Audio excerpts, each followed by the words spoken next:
Hello everyone and welcome to the WFA RE-DRAFT series, where I will be taking draft classes from the past and changing them around a bit with the help of hindsight. We know that everything is 2020 vision. Some of these drafts were made in 2020, so that's still on you. But we'll be going through every team with the help of the all-time roster file that I posted the other day. We'll be taking some of the team needs, plugging them into old draft classes, and see who pops out. So yeah, let's just get right into it with the number 1 overall pick. So first up is the Honolulu Wyverns. This team comes in and they were an expansion team in this season, so they have basically a brand new roster, so why not bring in a great player on offense? They had originally drafted Zach Lott, who was pretty decent for a couple of seasons, but there's one player that's better, and that is Akaji Adebowale, who I consider one of the greatest of all time, first ballot Hall of Famer. This guy, of course you're going to take him at number 1 overall if you have the option to, and I'm going to give Honolulu the chance to do so. So Akaji Adebowale out of Hofstra is the number 1 overall pick in the redraft. So second up is Green Bay, and originally they drafted Marquez Vick. I'm actually going to keep them with Marquez Vick, another Hall of Fame talent.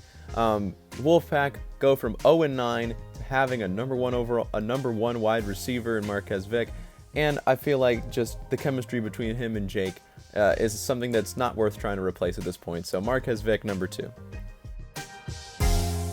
So coming in at number 3, this pick helped me win a championship in Season 2 and Season 3.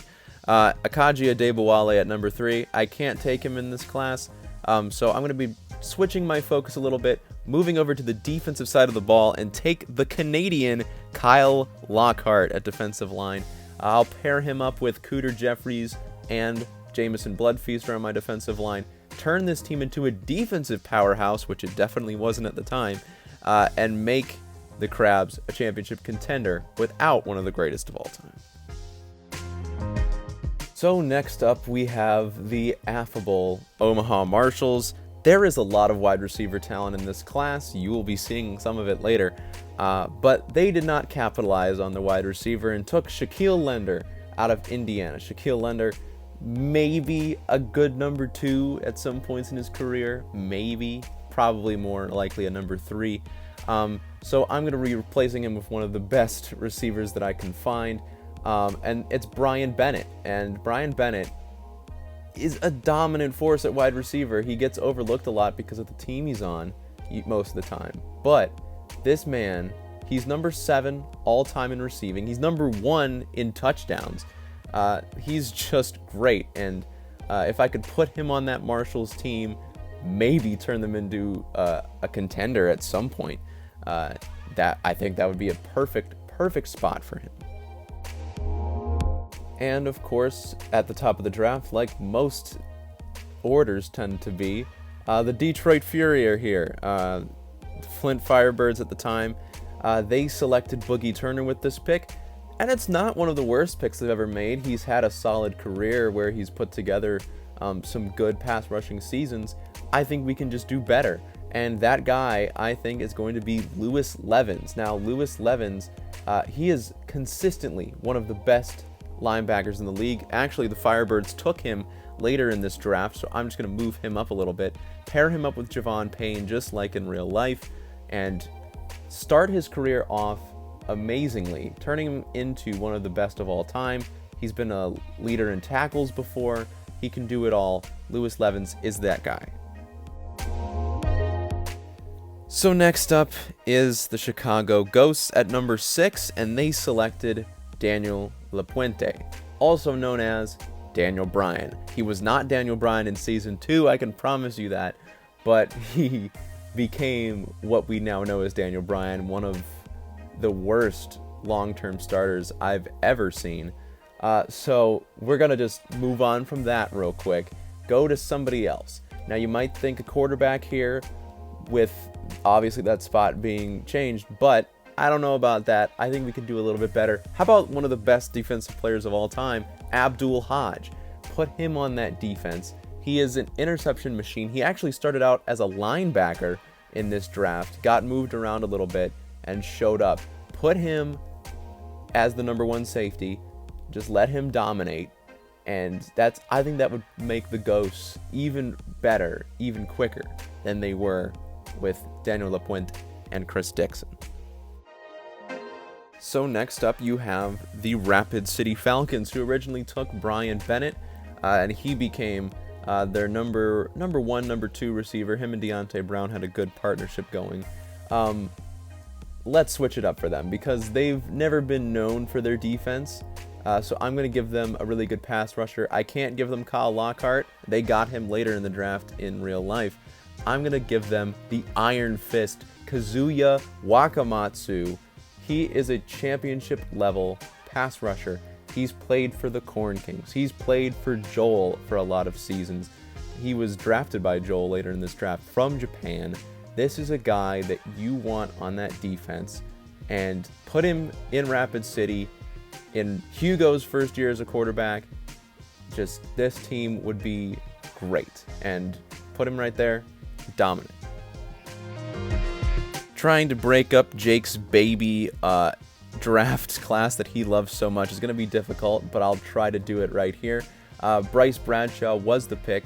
That's a solid selection by Jake, and that has made him look really good in the past. But we're going to change it up a little bit. If you look at what I put in Gen Chat, we're bringing back a generic running back from Jake's past. Let's actually give him a running back because he didn't have one for so long. We're going to go with Claude Owens. Now, Claude Owens is a guy, he is most famous for his work with the Chicago Ghosts, and he is number 5 all-time in rushing with an average of 3.9 yards per carry. Pretty solid running back. Probably will be a Hall of Famer at some point. Give him to Jake. Eventually pair him up with Nathan Peterman Jr. Are you kidding me? What an offense that would be. If only it would happen. And now we go to the New York Grizzlies with their selection of Zeus Pede. I don't think this was a very good draft pick. Offensive line severely underwhelms as a pick in this era, since you could only have so many players. And if you couldn't fill out a whole offensive line, what's the point? So Zeus Pede, unfortunately, going to get replaced here by Noah Underhill Jr. Love that guy. So handsome. I think he would be a perfect selection for the Grizzlies. He would be probably playing cornerback in this scenario. He's also played safety, but put him with the guy that they already had, Steven Jefferson. Maybe you swing around and bring in Bob Owens like you did in real life and make an enormously great secondary to have the Grizzlies what they always do and have a good defense. And the less I talk about this team, the better. The Yakima Yeti, everybody hates them. He drafted Brian Pillman Jr. On the defensive line, who was, I don't think he ever got above a bronze. But that's just Smith being Smith. Let's just pretend this isn't his team and make a wide receiver go to this team, because they did eventually get Drayshawn Foster as like an after draft special. We're not going to do that this time. We're going to solve that position right away. Give him the Hall of Famer, Travis Stafford. Travis Stafford at wide receiver he just got into the Hall of Fame, and he is he's the most yards of all time, cracking 4,000. So that's a great player. You can use him to improve your offense. In this scenario, they have Jack P at quarterback, but maybe that changes, and you pair him with Cade Smith and Anthony Mosley. Just make a great offense. 2 picks to go in this first round. You have the New Haven Lancers, who are coming off a championship loss in this scenario, and they draft Tyrell Ashwell at cornerback, pair him up with Kurt McDuffie. Ashwell never really showed the first round potential that they were hoping that he would bring. I'm switching it up. We're going with Alex Perry, a guy that the mini fridge, as we call him, a great pass rusher. This guy has played for the Falcons for a long time, and he was paired up with Kyle Lockhart, and he was great. and he still is great even to this day. So I think put him on the Lancers, pair him with JT McIntyre, who was their defensive end at the time, and maybe the Lancers can survive and become a good team, unlike happened in real life.